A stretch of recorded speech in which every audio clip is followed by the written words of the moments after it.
মক্কা বিজয়ী করলেন, প্রধানমন্ত্রী হলেন। ইহুদিদের এক মেয়ে চুরি করে ধরা খেয়েছে, ফায়সালা হচ্ছে তার হাত কাটতে হবে। যখন এ ফায়সালা এসে গেল, ইহুদিরা এসে বললেন, ইয়া রাসূলুল্লাহ, আমরা এখনো ইসলাম মানিনি, কোরআন মানিনি, তবে কোরআনের বিচার কেন নেব? আমাদের বিচারটা তৌরাত থেকে করে দিতে হবে, যেহেতু আমরা তৌরাতের আওতাভুক্ত নিজের জীবন চালাচ্ছি। কিন্তু তাদের জানা ছিল না, আল্লাহর নবী একজন সাহাবীকে তৌরাতের পণ্ডিত করে নিয়েছিলেন, হাফিজ করে নিয়েছিলেন। নবীজি বললেন, ঠিক আছে, যাও তোমরা তৌরাতের পণ্ডিত নিয়ে এসো এবং মুজরিমকে নিয়ে এসো।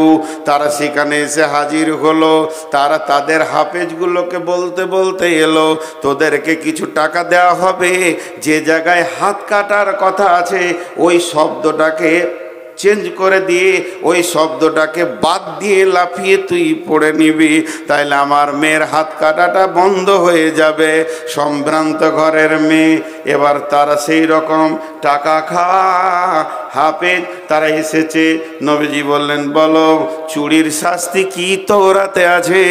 ও পড়তে পড়তে ওই জায়গাটা যখন টপকে দিছে, আমাদের সাহাবীদের ভিতরে যে হাফেজ ছিল বললে, দাঁড়িয়ে যা, দুটো শব্দ বাদ করে দিলে এটা করা যাবে না, মেয়েটির হাত কাটা হয়েছে।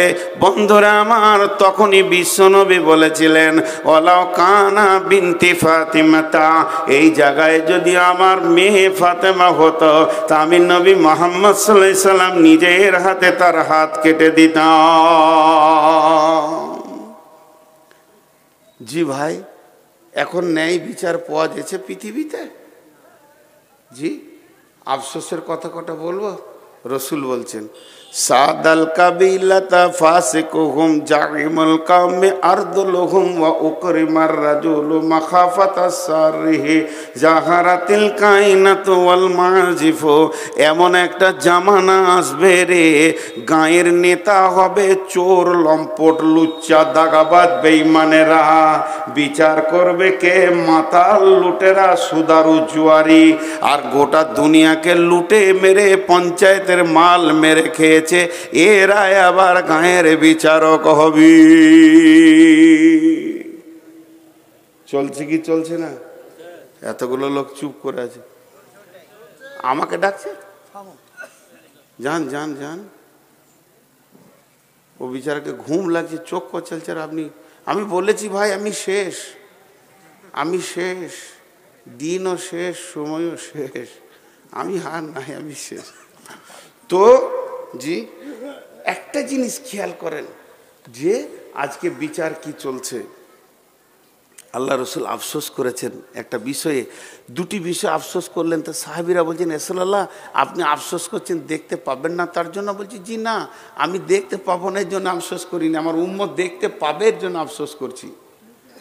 গায়ের লেজের মতো তাদের কাছে চাবুক থাকবে, বিচার হবে, আদালত চলবে, প্রতিদিন কোর্ট চলবে, থানা চলবে, মার চলবে, চাবুক চলবে, জেলে ভরা হবে, সেলে দেওয়া হবে।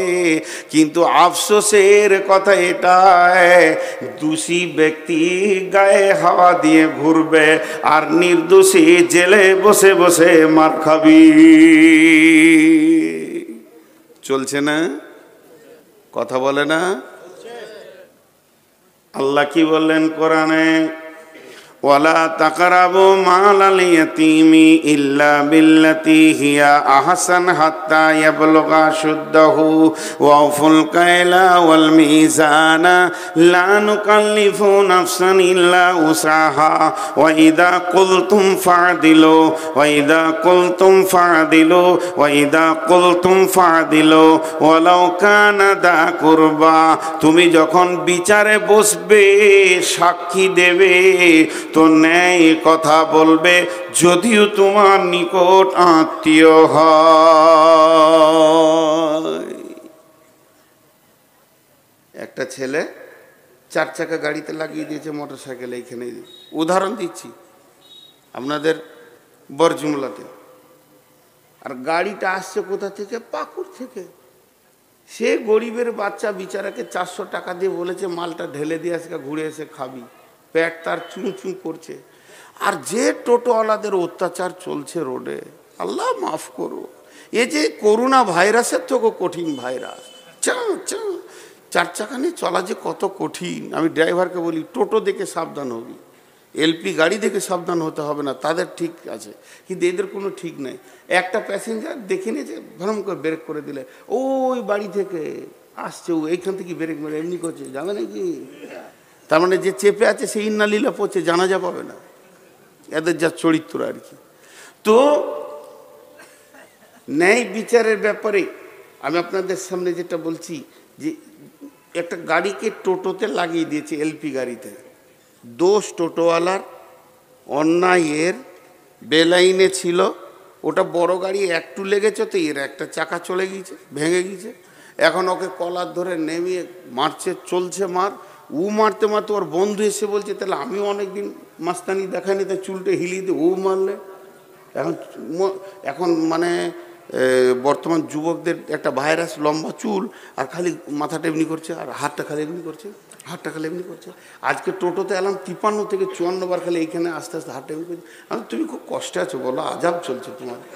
হ্যাঁ, তা চুলের উপরে এবারে এই মার ধর করে ওকে করে দিলে। কিন্তু একদিন ন্যায় বিচার হবে। তো এবার বিচার চলছে, টোটোওয়ালা জোরে গলা বলছে কি ভেবেছিস, কিন্তু আসলে গাড়িটা ছিল কোম্পানির, টোটোওয়ালাকে খবর নাই। যখন ওর ড্রাইভারের নাক দিয়ে রক্ত আর রক্ত, ভিডিও কল করে দেখিয়েছে, কোম্পানির মাথা গরম। ওদের ইন্স্যুরেন্স করা থাকে 23 লক্ষ, 40 লক্ষ, 5 কোটি, 15 কোটি, 16 কোটি। জি, শিল্প ব্যাংকে শুধু অ্যাকাউন্ট খুলতে গেলে 10 কোটি টাকা লাগে, অ্যাকাউন্ট খুলতে, রানিং করতে। তো সেই রকম তারা বড় কোম্পানি, মনে রাগ হয়েছে, 4খানা কেস ঢুকেছে। মাল লুট, টাকা পয়সা লুট, মাল নষ্ট, 13 লক্ষ টাকার মাল ক্ষতি দিয়ে দিয়েছে, 4খানা কেস। একদম কলকাতায় মেরেছে, লালবাজারে। ওখান থেকে খবর আসছে লালগোলায়, আসামি তুলো।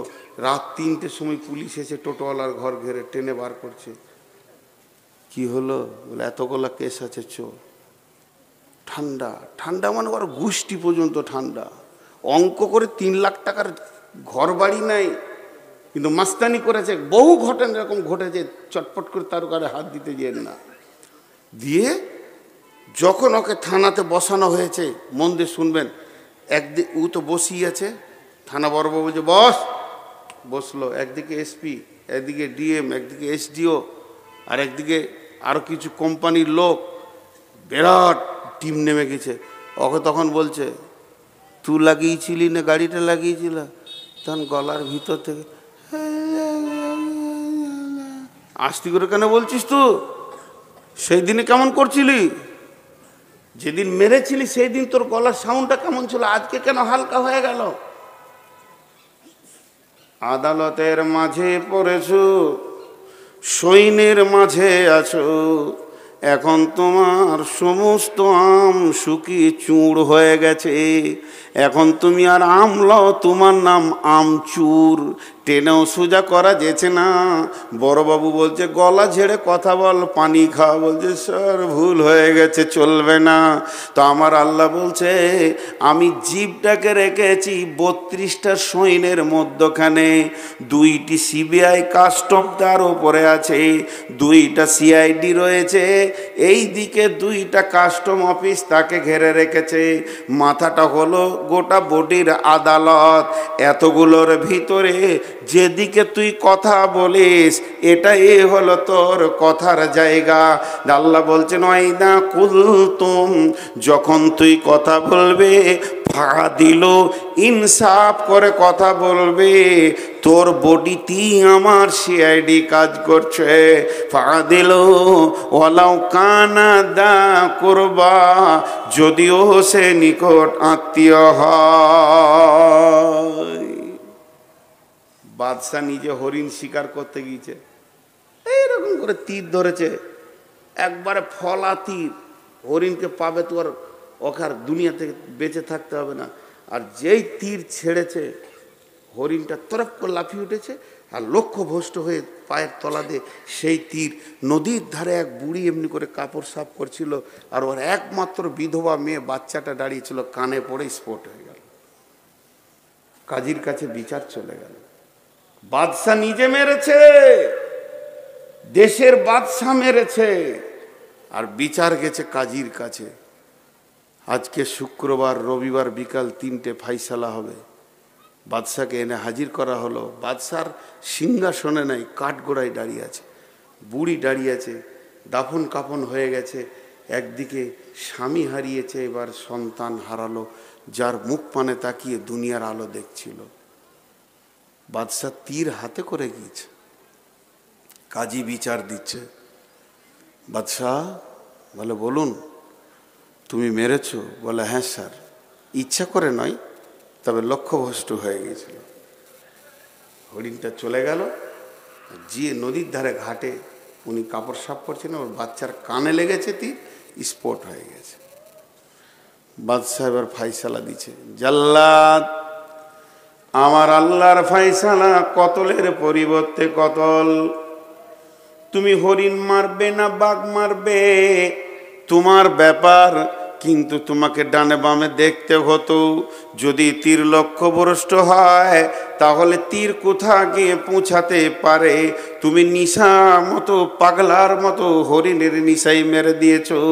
অতএব হে জাল্লাদ, তুমি ওই বাদশার গর্দনকে উড়িয়ে দাও। বাদশা তীর তাকে ধরলো, ধরে এইভাবে টান দিয়ে নিশান করে কাজীকে বলছে, কাজী রে, আজকেও আমি তীরটা এনেছিলাম, যদি আমার পানে মুখ পানে তাকিয়ে তুমি অন্যায় বিচার করতে, আর একটা মার্ডার আমি করতাম। কারণ আমি তীর হাতে করে কাঠগড়ায় উঠেছি, এই জন্যে অন্যায় বিচার আমি দেশে মেনে নিতে পারবো না। আমার গর্দন চলে যাক, কিন্তু ন্যায় বিচার হয়ে যাক। বুড়ি তখন এই কাঠগোড়া থেকে কাঁদতে শুরু করেছে, কাজী সাহেব, এটা তো আমার মুজরিম, আমি যদি মাফ করে দিই বাদশাকে আপনি কি করবেন? বলে, আপনি মাফ করলে মাফ হবে। কাজী সাহেব, আমি ওকেই মাফ করে দিলাম, একটা সন্তান হারিয়েছি, এটার মায়ের কোল যেন আর খালি না হয়। বাদশা দৌড়ে এসে বুড়িকে জড়িয়ে ধরে বলছে, মা, তোমার যে সন্তান মাটিতে শুয়ে গেছে, ওটাকে আমাকেই মনে করে নিয়ে তুমি আমার কাছে বাকি জীবনটা কাটিয়ে নাও। আল্লাহ বলছে, আরো সে নিচে ছায়া নিবি। আজকে একবার বিচারে বসে দেখবেন, কেন বিচার শুনতেই বিরক্ত লাগবে, বিচার শুনতেই বিরক্ত লাগবে। হ্যাঁ, একটা সাইকেলে অ্যাক্সিডেন্ট হয়েছে, মোটর সাইকেলের সাথে কাদা ছিল, কাদাতে স্লিপ করে গিয়েছে মোটরসাইকেলটা, সাইকেলের উপরে পড়ে গিয়েছে, সাইকেলটা ভেঙে গিয়েছে। মোটর সাইকেলওয়ালাও তৃণমূল, সাইকেলওয়ালাও তৃণমূল, কিন্তু যার ঘরের সামনে কাদা সে সিপেন। বিচার হচ্ছে, ও কাদা করেছিল কেন, টাকা ওকেই 10,000 লাগবে। সে বিচারা জানের ভয়ে 10,000 টাকা দিয়ে খালাস পেল। আমাদের এখানে সব জজ বসে আছে, যতগুলো বসে আছে জজ। জি, শুধু ন্যায় বিচার নিয়ে কথা বললে অনেক কথা চলে আসে। নাম্বার 2 নম্বরটাকে যা ওই আরশের ছায়াতে থাকবে, সেই 2 নম্বরটা হলো ওয়াশাবুন নাসা ফি ইবাদাতিল্লাহি তাআলা। ওই যুবক, ওই যুবতী যে যৌবন কালটা আল্লাহকে দিয়ে দিয়েছে, আল্লাহর প্রেমে ব্যয় করেছে। যুবতীকে যেখানে যৌবন ক্ষয় করতে বলেছে ওখানেই ক্ষয় করেছে, আর যুবকরাও ওই জায়গায় যৌবনকে কাটিয়েছে। যুবকের যৌবনে 2টি ডিউটি, আর যুবতীদের যৌবনে 1টা ডিউটি। যুবতীদের যৌবন, যুবকের যৌবনে পুরুষের যৌবন কাল দুটি কাজ করবে। একটা কাজ করবে কে? সে ইনকাম করবে, যেখানেই থাকবে হাজুরে হালাল পয়সা নিয়ে সে জমা করবে। আল্লাহ বলেছেন ফাইদা কুদিয়াতিস সালাতু ফান্তাশিরু ফিল আরদি ওয়াবতাগু মিন ফাদলিল্লাহি ওয়াযকুরুল্লাহা কাসীরান লাআল্লাকুম তুফলিহুন। আমার মতো সুগারের রোগীটা মসজিদে বসে বসে বসে বসে আসর থেকে মাগরিব পর্যন্ত যদি সুবহানাল্লাহ আলহামদুলিল্লাহ বলে, যে নেকিটা পাবে, একটা যুবক যদি শুধু একটা মাল সেল করার জন্য বেরিয়ে যায়, সে যে ইনকামটা করবে, যদি ও রাস্তার ধারে বলে 4 আনা 4 আনা 5 টাকা 5 টাকা, মানে চিড়ে বাদাম বিক্রি করছে 5 টাকা 5 টাকা 5 টাকা 5 টাকা 5 টাকা, মুখ দিয়ে কুলহ লয়, ইন্না আতাইনা নয়, 5 টাকা 5 টাকা 5 টাকা 5 টাকা, এই যে মুখ দিয়ে বলছে লিবেন ভাই আপনি খান, আপনার ছেলে মেয়ের জন্য নিয়ে যান, এই যে ওর মুখটা চলছে, আর আমি মসজিদে বসে বসে সুবহানাল্লাহ সুবহানাল্লাহ সুবহানাল্লাহ, আমার থেকে লাখো গুণে বেশি নেকি পাবে। তসবিহ করাটা হলো সুন্নত নফল, কিন্তু হালাল উপার্জন করা হচ্ছে ফরজ, এটা কোরআনের হুকুম। ফরজে আইন। হে যুবক, তুমি যৌবনকালে ইনকাম করবে, আর কি করবে যৌবনকালে? ওয়াল হাফিজুনা লিহুদুদিল্লাহ, আল্লাহর কোরআনের হিফাজত করবে। যেখানেই শুনতে পাবে কোরআনের বিরুদ্ধে কাজ চলছে, জান দিব না হলে জান নিয়ে নিব। ইউকাতিলুনা ফি সাবিলিল্লাহি ফায়াকতুলুনা ওয়া ইকতালুনা, হয় কতল করব না কতল হয়ে যাব, আল্লাহর জমিনে বেঈমানি করতে দিব না। যুবক তুমি উঠে দাঁড়াও, দুটি তোমাদের কাজ। আর যুবতীরা কি করবে?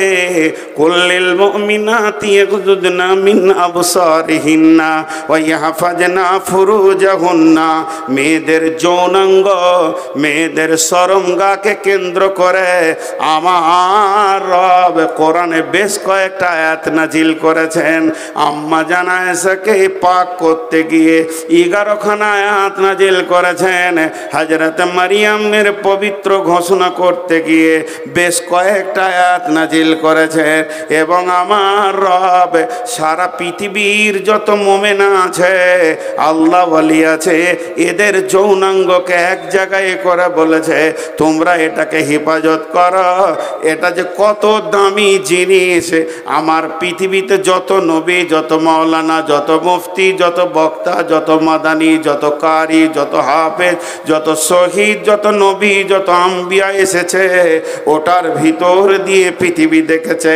আল্লাহ বলেছেন সুম্মা সাবিলা ইয়াসসারা, তোমাদের মায়ের রাস্তা তোমাদের জন্য আসান করে দিয়েছি, এর জন্য পৃথিবীর আলো দেখেছ।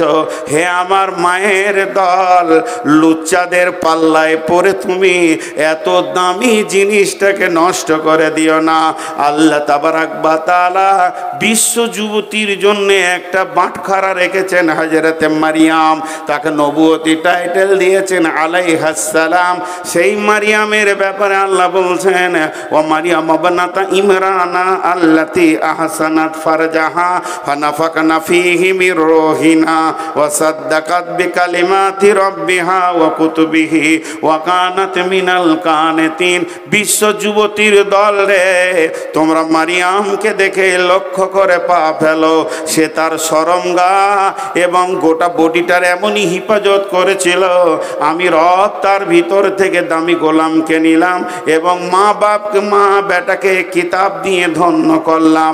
আজ যদি কোনো যুবতী বুকে হাত দিয়ে সতীত্বের গ্যারেন্টি দিতে পারে, শুধু যৌনাঙ্গ নয়, তার দাঁতের হাসিতে, চোখের চাওয়ানিতে কোনো পুরুষ যেন, হালাল পুরুষ যার সঙ্গে বিয়ে হালাল আছে, সে যেন আনন্দ না পেয়ে যায়। যদি তা পেয়ে যায়, মা তুমি বিক্রি হয়ে গেলে তোমার দেহে আর কোনো মূল্য থাকলো না। এর জন্যে যুবতীদের একটাই ডিউটি, সে শরমগায়ের হেফাজত করবে, আর পুরুষরা দুইটি ডিউটি করবে। একদিকে ইনকাম করে সংসার চালাবে, অন্যদিকে দিনের হেফাজত করবে। আমার নবী বলছেন ওয়াশাবুন নাসা ফি ইবাদাতিল্লাহ, ওই যুবক যুবতী আল্লাহর রহমতের ছায়াতে কোটা লেগে যাবে, যার যৌবনকাল আল্লাহর হুকুমের ওপরে চলেছে। আর 15 মিনিট পানি খায় আর একবার।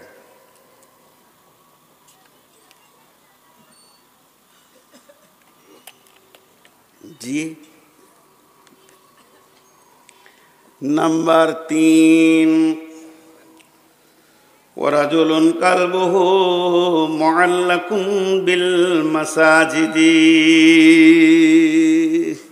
আহা, বিরল বর্ডারে ঢুকেছি আমি বাংলাদেশ, ওই রাধিকাপুর হয়ে দিয়ে সমস্ত পাসপোর্টের কাজ হয়ে গেল, ভোগ লেগেছে, একটা হোটেলে গেলাম, তো বলছে কি খাবেন? আমি বললাম ছোটো মাছ আছে। আমরা বলি ছোট মাছ, ওরা বলে গুঁড়া মাছ।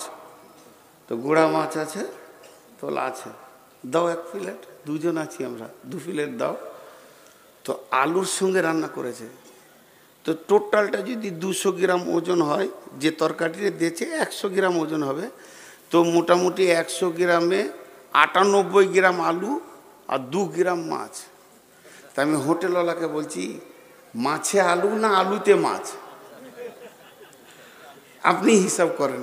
বলছে হুজুর আপনাকে তো পারা যাবে না। বলো না, মাছে আলু হতে পারে, 1-2টা আলু দিলেন, কিন্তু আপনি আলুতে মাছ দিয়েছেন। আমি তো আলু চাইনি ভাই, আমি মাছ চেয়েছি, আপনি দাম নেবেন। জি, 1 লিটার দুধে 9 লিটার পানি, তাহলে দুধে পানি না পানিতে দুধ? পানিতে দুধ। আর 9 লিটার দুধে যদি 1 লিটার পানি, তাহলে দুধে পানি।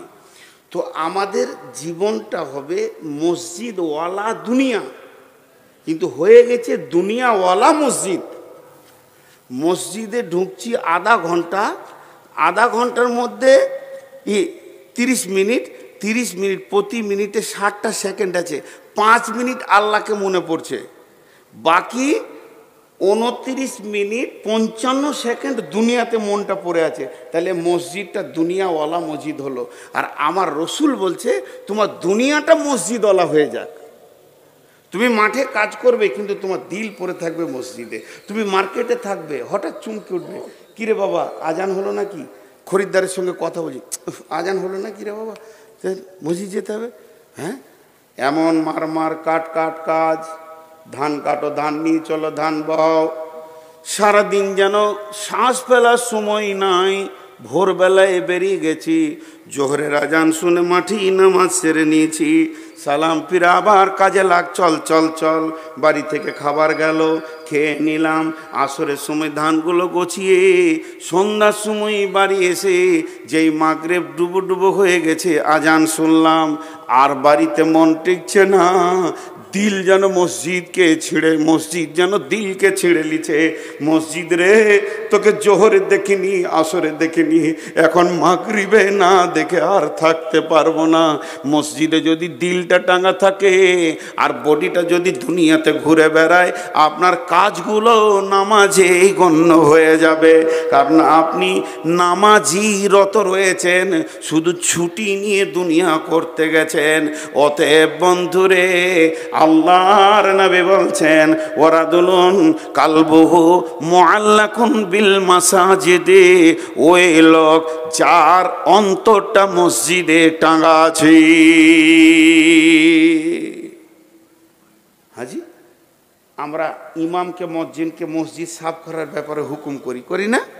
এটা খুব নেকেট, অনেক বক্তা দেখায়, আমি দেখাচ্ছি না, এটা নোংরা। কেন আমি আল্লাহর ঘর সাফ করব? আমার হাত দিয়ে করব?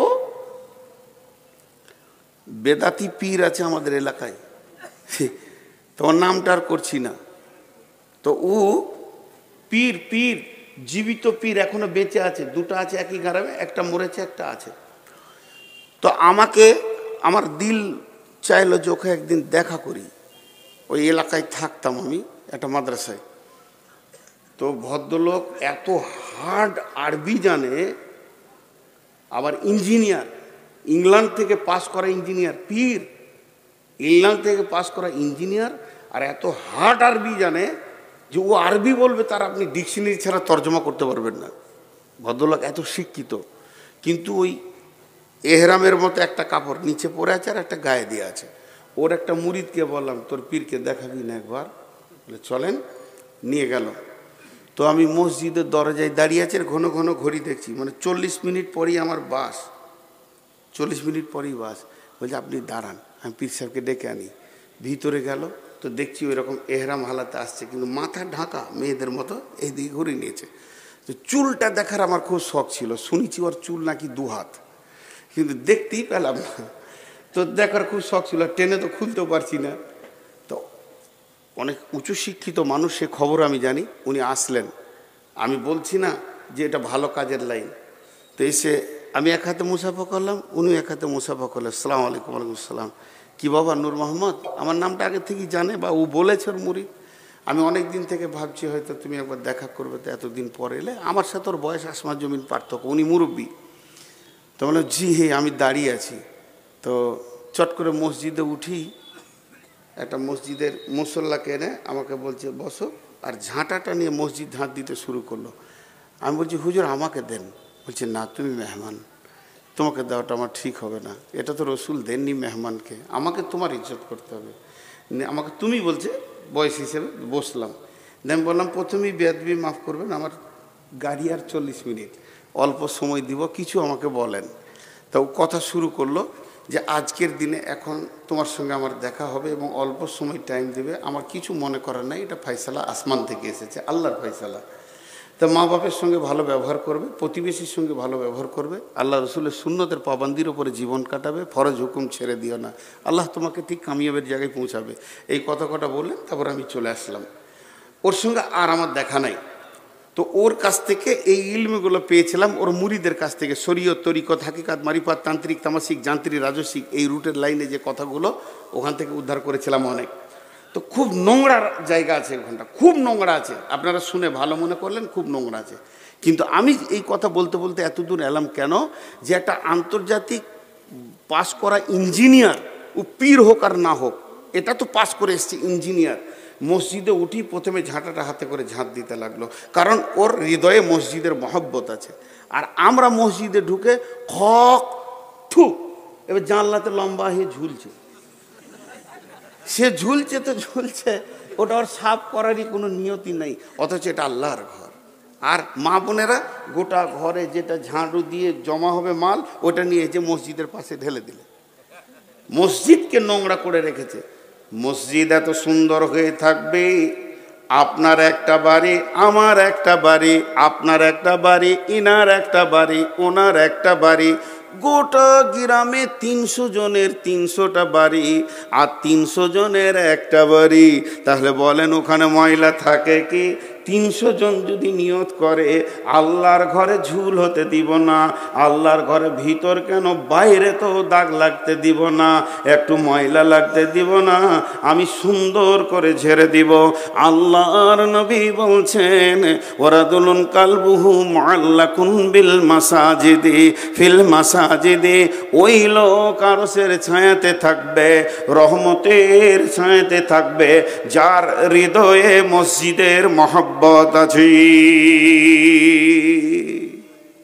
হ্যাঁ, শুনো শুনো ইয়া ইলাহি, শুনো আমার মোনাজাত। জি, তুমি মসজিদেরই ঝাড়ু বারদার করো আমারে হাত। আজকে সকলে একটা নিয়ত করি, যখনই সময় পাবো মসজিদ পরিষ্কার করব ইনশাআল্লাহ। আর আজ থেকে 5 ওয়াক্তের নামাজ ছাড়বো না ইনশাআল্লাহ। আর সামনে রোজাতে রোজা রাখবো ইনশাআল্লাহ। বাস হয়ে গেল। এইটা তো মসজিদ এটাই চাইছে, মসজিদের দিলটা পড়ে আছে, মানে আমাকে মসজিদে সলাত আদায় করতে হবে, মসজিদের জন্য আমার প্রাণ চলে যাবে। জি, 3 নম্বর হলো 4 নম্বর রাজুলানি তাহাব্বা ফিল্লাহি ইজতামা আলাইহি ওয়া তাফাররাকা আলাইহি। আমার নবী বলছেন তোমার আরশে কোটা লেগে গেছে, রহমতের ছায়াতে তোমার রিজার্ভেশন লেগে গেছে। হাহুতাশ করো না, পস্তাতে হবে না। যদি আল্লাহর জন্যে ভালোবাসা করো আর আল্লাহর জন্যে যদি ছাড়াছাড়ি করো, তবে তুমি রহমতের ছায়াতে জায়গা পাবে। মুশরিক জান্নাতে যাবে, দেখছো আরো উত্তর দেয় না। মুশরিক জান্নাতে যাবে? মাদানী সাহেব চুপ করে আছে, আর এরা বলছে না যাবে না। কে বলে যাবে না? শিরক একটা বিষয় করা যায়, মহব্বতকে ভাগাভাগি করা যায়। আমি আব্বাকে ভালোবাসি, মাকে ভালোবাসি, সন্তানকে ভালোবাসি, বিবিকে ভালোবাসি, আলেম ওলামাকে ভালোবাসি, আল্লাহকেও আমি ভালোবাসি। ভালোবাসা এমন একটা ইবাদত, আল্লাহ কোরআনে বলেছেন, হে মুসলমান, কুল ইন্নামা আনা আনা বাসারুম মিসলুকুম ইউহা ইলাইয়া আন্নামা ইলাহুকুম ইলাহু ওয়াহিদ ফামান কানা ইয়ারদু লিকা রাব্বিহি। যদি কারো মনের তামান্না থাকে রবের সঙ্গে মোলাকাত করব, ফামান কানা ইয়ারদু লিকা রাব্বি ফালিয়ামাল আমালান সালিহা, সুন্দর আমল করো, ওয়ালা ইউশরিক বি ইবাদাতি, ইবাদতের ভিতরে শিরক করিও না। আমি মালদান করলাম আব্বার নামে, মালদান করলাম মায়ের নামে, মালদান করলাম বোনের নামে, ভাইয়ের নামে, আমি আল্লাহর হস্তে আল্লাহকেও মাল দিয়ে দিলাম। আমি চারিদিকে মহব্বত ভালোবাসা ছড়ানো আছে আমার। অতএব বন্ধুরে, মানুষকে ভালোবাসবো আমি আল্লাহর জন্যে, এবং মানুষের সঙ্গে আমার ছাড়াছাড়ি হবে আল্লাহর জন্যে। আল্লাহর যে দুশ্মন সে আমার দুশ্মন, নবীজির দুশ্মন আমার দুশ্মন, কিন্তু ওই দুশ্মনের সঙ্গে আমার আপোষ থাকবে না। আল্লাহর মহব্বতে আমি মহব্বত করব। তো বিশ্ব নবী বলছেন তোমার একটা কোটা ওই আরশের ছায়া, রহমতের ছায়াতে লেগে গেছে।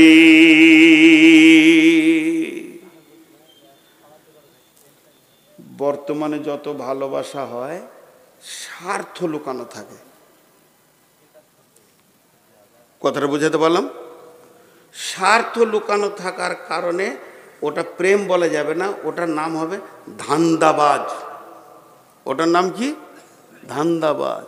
ওর যখনই স্বার্থ ফুরিয়ে যাবে টুক করে কেটে যাবে। ভালো কাউকে বাঁচতে গেলে অন্তর থেকে ভালোবাসতে হবে, যে ভালোবাসার ভিতরে কোনো রকম কোনো ছল চতুরি থাকবে না। জি, তাহলে আর 3 মিনিট আছে, ঘড়িও হ্যাঁ কালেকশন আছে, কে করবে? হ্যাঁ, সিজন পেরিয়ে গেল, বলছে আলু তুলো। এখন আম গাছে একটা যদি আম বের করে দিতে পারেন তা আপনাকে 10 লাখ টাকা কালেকশন দেবো। না, এটা ভুল হয়ে গেল, 12 মিশে কাছে থাকতে পারে।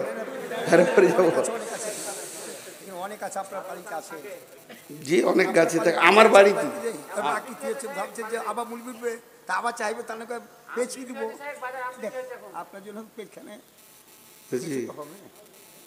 আল্লাহ রসুলের পরে বলছেন 5 নম্বরে বলছেন রাজুলুন দাতুহু ইমরাতুন দাতা মানসিবিন ওয়া জামালিন ফাকালা ইন্নী আখাফুল্লাহ। এরা উঠছে কেন? ও ভাই যারা যে কটে যেছেন পয়সা দিয়ে যান, ওই পয়সা দিয়ে যান। আল্লাহ আমাকে কেন মমতাজুল করলে না? ওরই দাম বেশি রয়েছে এখন মার্কেটে। জি, দেখেন আপনাদেরকে একটা খুব তাসাল্লি দেওয়ার বক্তব্য দিচ্ছি আজকে, যে কিয়ামতের মাঠে টেনশন নাই। এই জিনিসটা দিচ্ছি, সব টেনশন মুক্ত হয়ে যাবে। মা বোনেরা নাকেরগুলো কানেরগুলো খুলে দিয়ে পাঠিয়ে দেন। আমি যে তাসাল্লির বক্তব্য আজকে দিচ্ছি, অন্তত খুশি হয়ে আপনাদের বেশি দান করা উচিত। আল্লাহর নবী বলছেন, ওই যুবক যার ভিতরে পরিপূর্ণ উত্তাল রয়েছে, ওই মানুষটা, তাকে একটা সুন্দরী এবং মালালা মেয়েটার ভিতরে দুইটি গুণ, একদিকে দেখতে অতি সুন্দর আর একদিকে তার মালে পরিপূর্ণ রয়েছে, সে কিন্তু তোমাকে হাতছানি দিচ্ছে, এসো এসো। তখন যুবক ওকে উত্তর দিচ্ছে, যুবতী রে, তোমার কাছে সমস্ত মালের স্বাদ আমার জানা আছে, প্রয়োজনও আছে, মধ্যখানে একটা প্রাচীর রয়েছে যেটাকে টপকাতে পারছি না। ইন্নী আখাফুল্লাহ, আমি আল্লাহকে ভয় করি। এর জন্যে মুআজ বিন জাবালকে আল্লাহর নবী 10টা ওসিয়ত করেছিলেন। ওয়ান মুআজ বিন জাবালিন রাদিয়াল্লাহু তাআলা আনহু قال আওসানি রাসূলুল্লাহ সাল্লাল্লাহু আলাইহি ওয়াসাল্লাম বিআসরি কালিমাতিন, যে 10টা ওসিয়ত করেছিলেন, শেষ কথাটা ছিল, মুআজ রে, তোমাকে লাখ কথার এক কথা, কোটি কথার এক কথা বলছি, পৃথিবীর যে কোনো কোণে থাকো না কেন, ওয়া আখিফুহুম ফিল্লাহ, আল্লাহর ভয়কে সঙ্গে করে রাখিও। তোমার সঙ্গে যদি আল্লাহর ভয় থাকে, পৃথিবীর কোনো গুনাহ তোমাকে স্পর্শ করবে না, তোমার কাছেও কোনো গুনাহ আসবে না। এবং আল্লাহর রসুল তার সাথীকে বলেছিলেন, হিজরতের সাথী ছিলেন আবু বকর, লা তাহজান ইন্নাল্লাহা মা'না, আবু বকর রে, আমার আর তোমার সঙ্গে আল্লাহ রয়েছে। যদি কোনো যুবক বা যুবতী এটা মনে করে আমার সঙ্গে আল্লাহ আছে, ওর দ্বারা কোনো গুনাহ করা সম্ভব হবে না। তাই আমার নবী বলছে, হে যুবক, হে যুবতী, তুমি যদি নিজেকে লুচ্চামি থেকে বাঁচাতে পারো আল্লাহর ভয়ে, তাহলে আল্লাহর রহমতের ছায়াতে তোমার কোটা লেগে গেছে।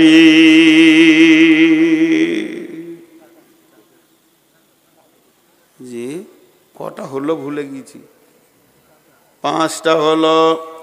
6 নম্বরে, ওয়ারাজুলুন তাসাদ্দাকা বিসাদকাতিন ফাআখফাহা হাত্তা লা তা'লামু শিমালুহু মা তুনফিকু ইয়ামিনুহু। আল্লাহ তাবারাক ওয়া তাআলা রাসূল বলছেন, ওই হাত দান করনেওয়ালা, সে ডান হাতে দান করেছে, বাঁ হাতকে তার খবর নাই। ছন্দ করে আদায় করে দান করা যাবে বলেছে আলেম ওলামারা, আমি তো আলেম নই, জাহেল। তো আলেমরা বলছে আদায় করা যাবে, কিন্তু ছন্দটা যেন শরীয়তের বাইরে না হয়। তো ছন্দ করে আদায় করছে, কিন্তু এমন ছন্দ, জরিনা বিবি দিয়ে পাঠিয়েছে 200 টাকা, যদি ওর নামটা বলা না হয়েছে তা আরেকবার বলছে, বলগা, আমার নামটা বলে নাই। হ্যাঁ, কিন্তু গোপন দান দেখেন প্রকাশ্যে দান করা যায়, ওটা ক্যান্সেল করা যাবে না। রাসূলুল্লাহ সাল্লাম প্রকাশ্যে নিয়েছেন, কেছো দাও, জমা করো, সব প্রকাশ্যে দিয়েছেন। আবার গোপনও দান করা যায়, কিন্তু গোপন দানে তো দান হবে, আবার আরেকটা এক্সট্রা ফেসিলিটি বেনিফিট হবে যে আল্লাহ রহমতের ছায়াতে জায়গা লাগবে। জি, এটা লম্বা হাদিস, আর হাদিস পড়ছি না। লা তাসাদ্দাকনা বিসাদকাতিন ফাখারাজা বিহি বিসাদকাতিহি ফাওয়াজাহা ফি হাদিস সারিকি, এর আগেও আমি বর্ণনা করেছি।